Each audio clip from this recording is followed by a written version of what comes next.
මතකයි ඉන්නවද ප්‍රථම සාධකයක් කියන කොහොමද?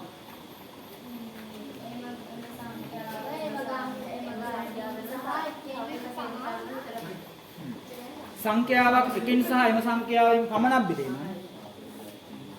ඒක ප්‍රථම. මොකද්ද?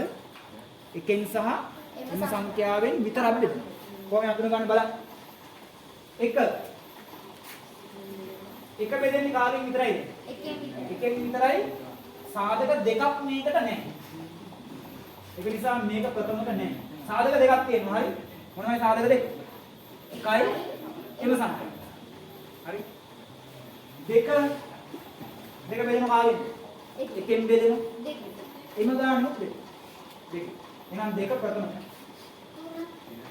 තුන එකෙන් බෙදෙනවා. එම ගානෙන් බෙදෙනවා.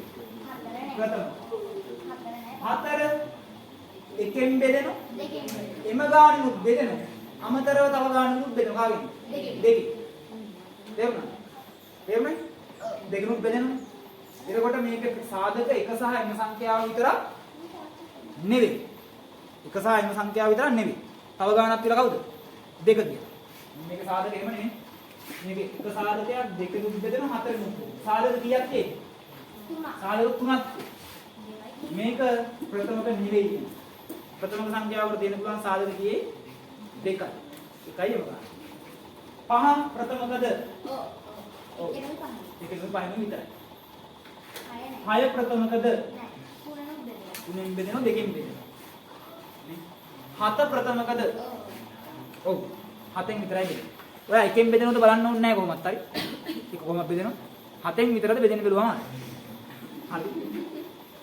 8 බෙදෙනවා දෙකෙන් බෙදෙනවා හතරෙන් බෙදෙනවා. ප්‍රථමකද? නැහැ. 9 ප්‍රථමකද?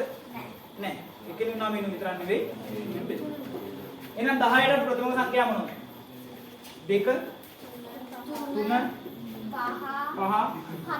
7 මෙච්චර 10ට ප්‍රථම සංඛ්‍යාව. ආයෝ නම් 11 13 17 19 23 ඔය ගණන් ටිකක් 29 ඔයා බලන්න මොකද්ද වෙන ගණන් වලින් බෙදෙන්නේ නැති ඒවා ඔයාලා. ඒවා තමයි ප්‍රථම.